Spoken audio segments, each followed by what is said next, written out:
that she died and that she was, quote, buried with nature now. And again, this is according to a source close to the investigation.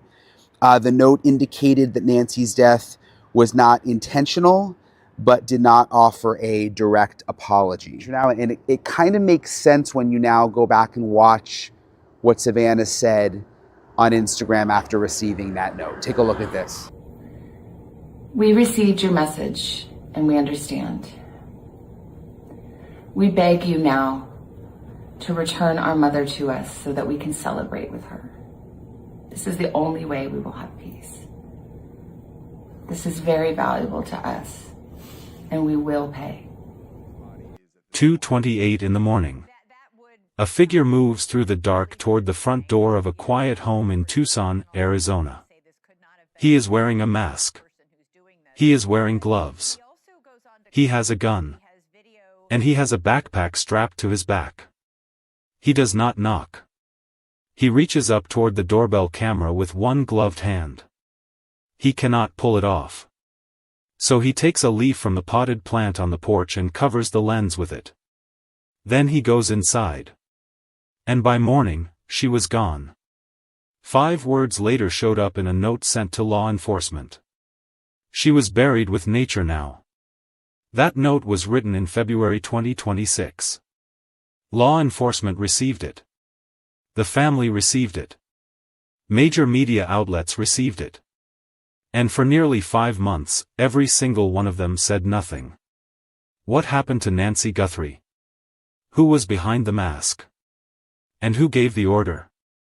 You are about to find out. Welcome to Case Alert HQ. Today we are covering the Nancy Guthrie case, one of the most disturbing and unresolved missing adult cases in recent American history. Before we go any further, if you are new here, subscribe right now and turn on notifications. When the DNA results from the FBI lab at Quantico finally surface and a name gets attached to that masked face, Case Alert HQ will be the first place to break it down. Now let us get into it. January 31, 2026 was a Saturday. Nancy Guthrie spent it the way she spent many of her best evenings. At her daughter Annie's home in Tucson, around a table, with family. Dinner. Games. Conversation. The ordinary kind of night that feels unremarkable until it becomes the last one. When the evening wound down, Annie's husband Tommaso Cioni drove Nancy home. He pulled into her driveway in the Catalina Foothills neighborhood and waited until she was inside. At 9:48 in the evening the garage door opened. At 9:50 it closed. Cioni pulled away and drove back to his family. He was the last person to see Nancy Guthrie alive. Inside her home, Nancy had her phone, her watch, her wallet, her medication. Everything she needed was right there. She was 84 years old, she was home, and she was safe. For the next 3 hours and 57 minutes, nothing was recorded. Then, at 1:47 in the morning on February 1, 2026, her Google Nest doorbell camera went offline. The footage recovered later from Google's back-end servers showed what happened at that door. A masked figure approached. He raised a gloved hand toward the camera and tried to pull it from its mount. When he could not remove it, he reached for the potted plant on the porch, pulled a leaf from it, and pressed it over the lens. He was carrying a backpack. He had a gun. And he had not knocked. At 2:12 in the morning a motion sensor inside the home was triggered. The camera connected to that sensor recorded no footage, but the system logged the event. Something, or someone, had moved inside Nancy Guthrie's house. 16 minutes later, at 2:28 in the morning, Nancy's pacemaker disconnected from her phone app. Pacemakers communicate with their companion apps through Bluetooth. The range is short. When the connection dropped at 2:28, it meant one thing. Nancy was no longer inside her home.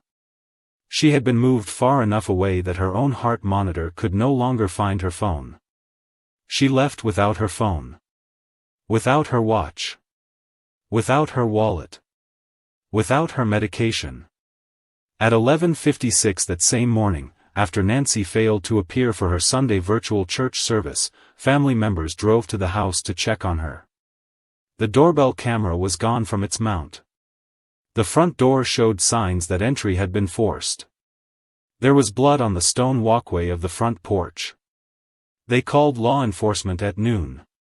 Officers arrived at 12:15 in the afternoon. Within hours, Pima County Sheriff Chris Nanos stood before reporters and said, "We saw some things at the home that were concerning to us. We believe now after we processed that crime scene that we do in fact have a crime." She did not leave on her own. Homicide investigators were called in alongside the missing persons unit. In law enforcement, that decision means something. You do not bring homicide investigators to a missing persons case unless what you found at the scene has already told you something the public has not yet been told. Within hours of declaring Nancy Guthrie's home a crime scene, the Pima County Sheriff's Department began building what would become one of the largest missing person investigations in Arizona history. The FBI's Tucson field office was brought in immediately. U.S. Customs and Border Protection joined the operation. Search and rescue teams were deployed across the surrounding desert terrain. At the peak of the response, Sheriff Nanos stated publicly that over 400 law enforcement personnel were working the case every single minute of the day. On February 4, 2026, President Donald Trump personally called Savannah Guthrie to offer additional federal resources and express his support for the family. For the first 9 days the public had no visual of a suspect. The doorbell camera footage existed but could not be accessed because Nancy did not have an active subscription to the recording service. Google worked on the back end of their servers to recover whatever residual data remained. On February 10, 2026, they succeeded. FBI Director Kash Patel personally released 4 black and white images on social media showing the masked, armed figure standing at Nancy's front door on the morning she disappeared. 2 days later, on February 12, the FBI released a formal suspect description. Male. Average build. Approximately 5 feet 9 to 5 feet 10 inches tall. Black mustache. He was carrying a black 25-liter Ozark Trail Hiker Pack backpack. That backpack is sold exclusively at Walmart. Investigators contacted Walmart management directly and began working to trace purchases of that specific backpack across the Tucson area. Walmart provided records of all Ozark Trail purchases from recent months and granted access to surveillance footage from local store locations. Investigators also mounted a helicopter over the Tucson area carrying a device called a signal sniffer. Pacemakers emit low-power electronic signals. The signal sniffer was designed to detect those signals from the air, in the hope that if Nancy was still alive somewhere nearby, her own heart device would give away her location. At the same time, agents canvassed gun shops across Tucson. The suspect's holster had been positioned unusually in the doorbell footage, and investigators believed that distinctive placement might be traceable to a specific purchase. A gray Range Rover found in the parking lot of a nearby Culver's restaurant was seized and towed for forensic examination. One man was detained during a traffic stop south of Tucson and brought in for questioning. He was released after investigators determined he had no involvement in the case.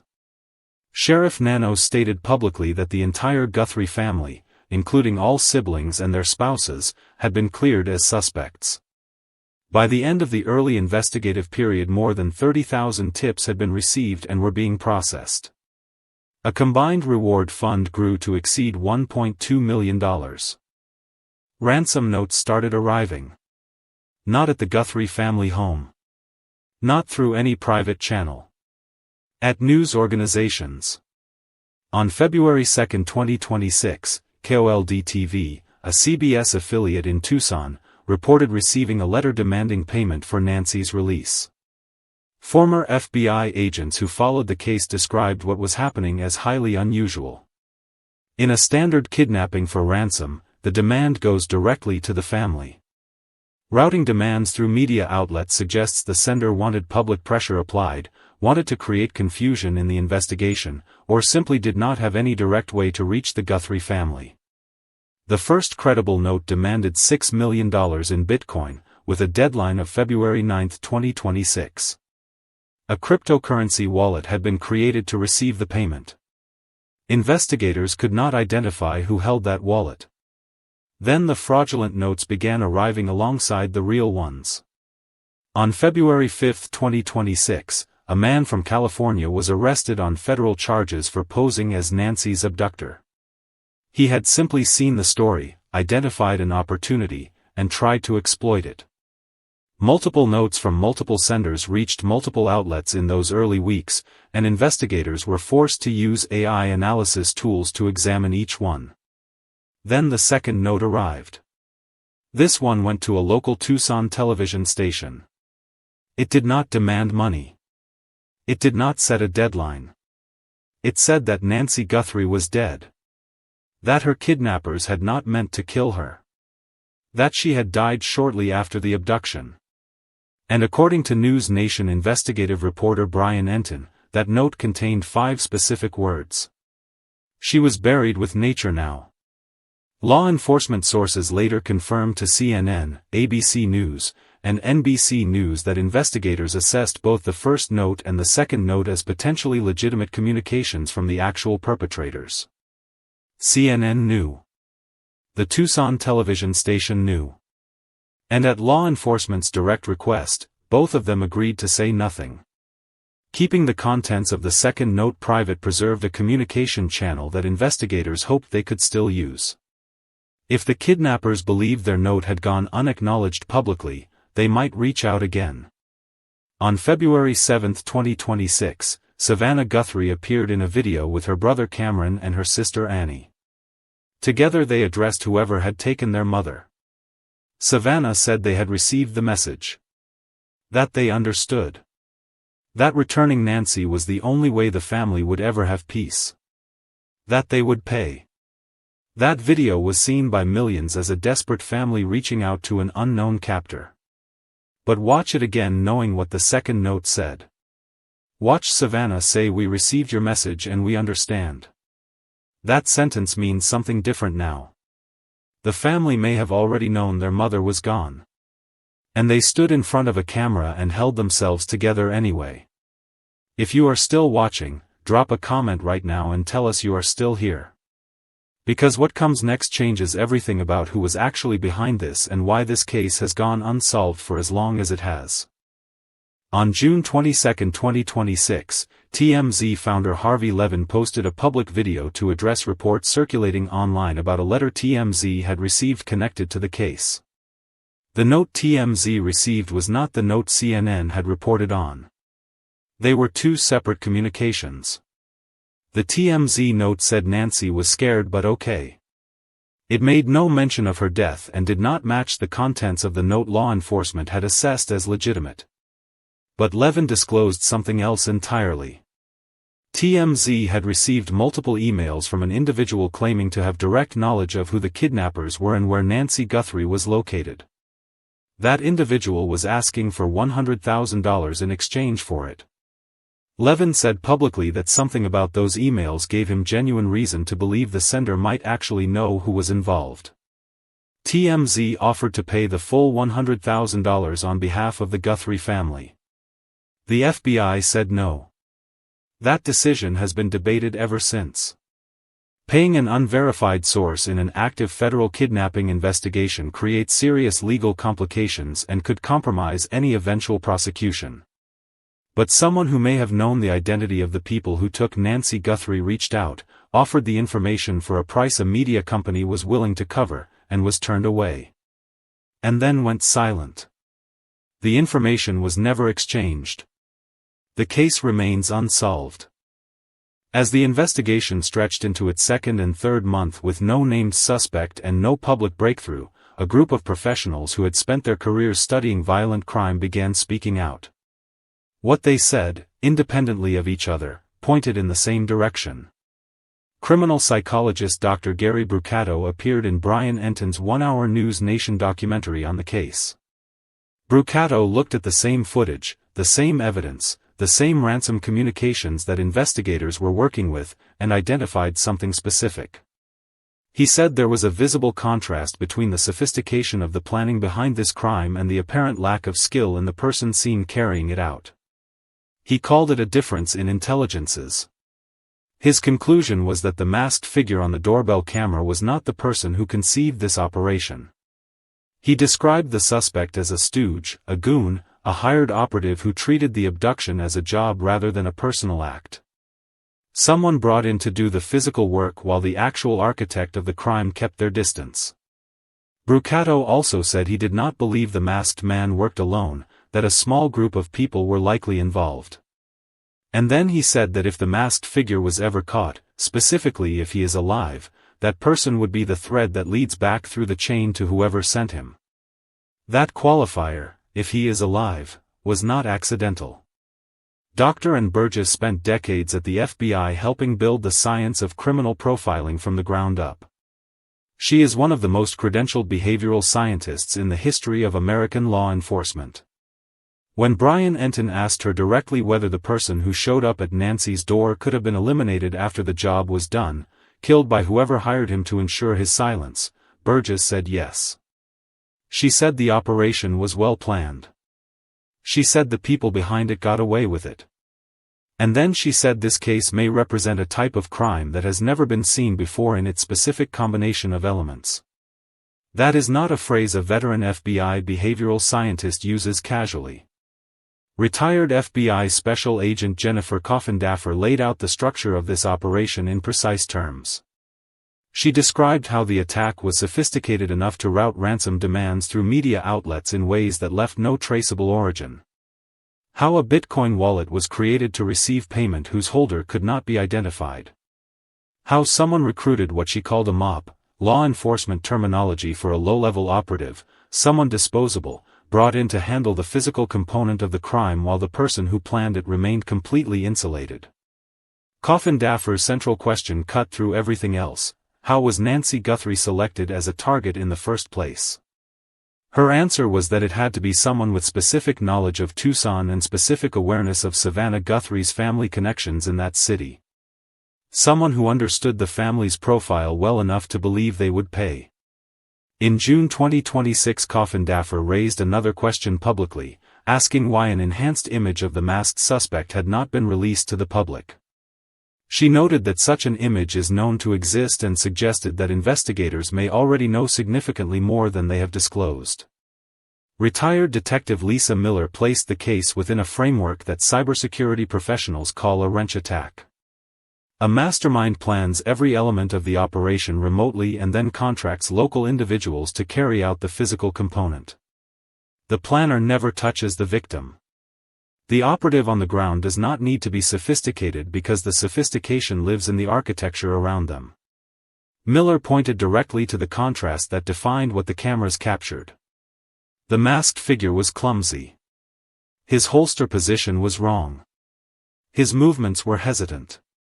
But the infrastructure surrounding those clumsy movements, the untraceable Bitcoin wallet, the media-routed ransom demands, the pre-operational scouting, was anything but clumsy.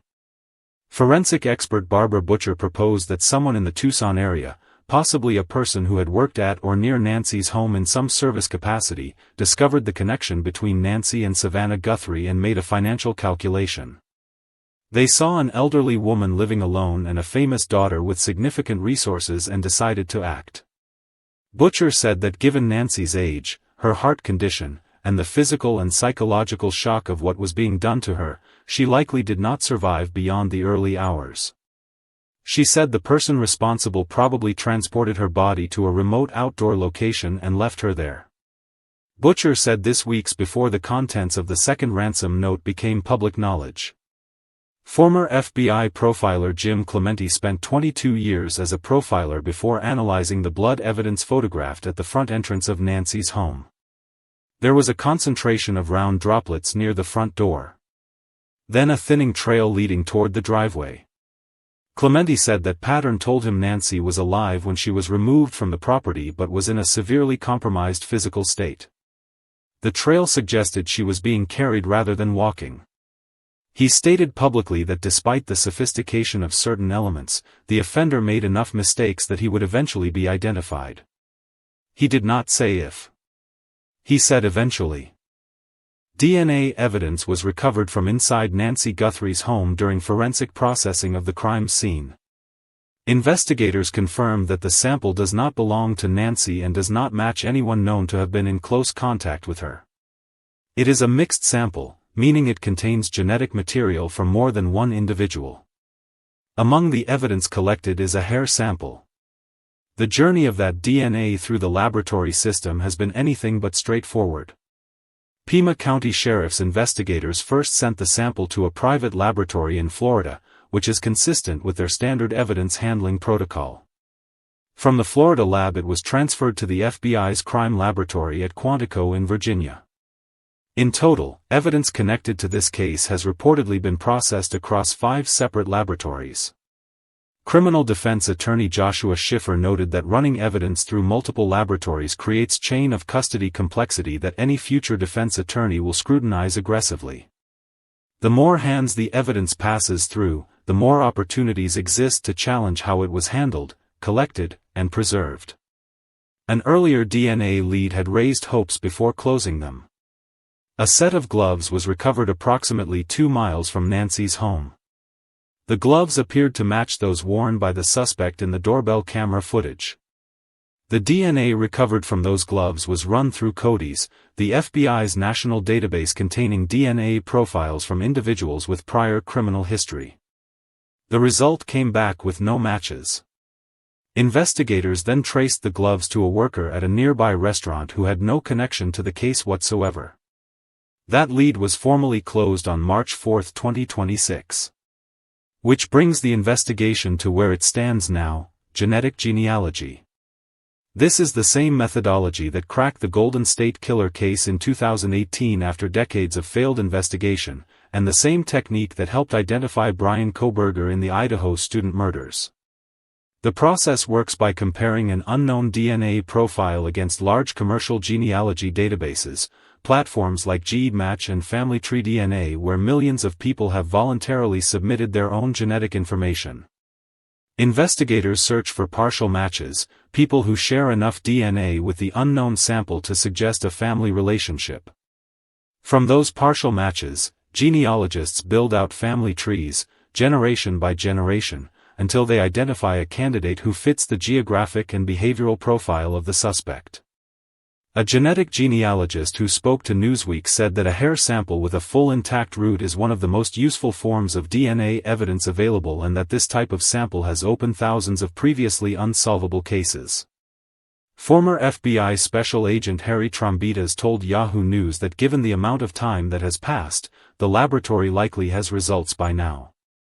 He said the silence from investigators is not a sign of failure. It is deliberate. It is tactical. When you are closing in on someone, the last thing you do is tell them you are coming. Before we continue, drop a comment and tell us where in the world you are watching from right now. We want to see how many countries are following what happened to Nancy Guthrie. Let us see the map light up. As of June 2026, 5 months after Nancy Guthrie was taken from her home in the Catalina foothills, no arrest has been made. No suspect has been publicly named. The Pima County Sheriff's Department declined to comment on the contents of the second ransom note when it became public.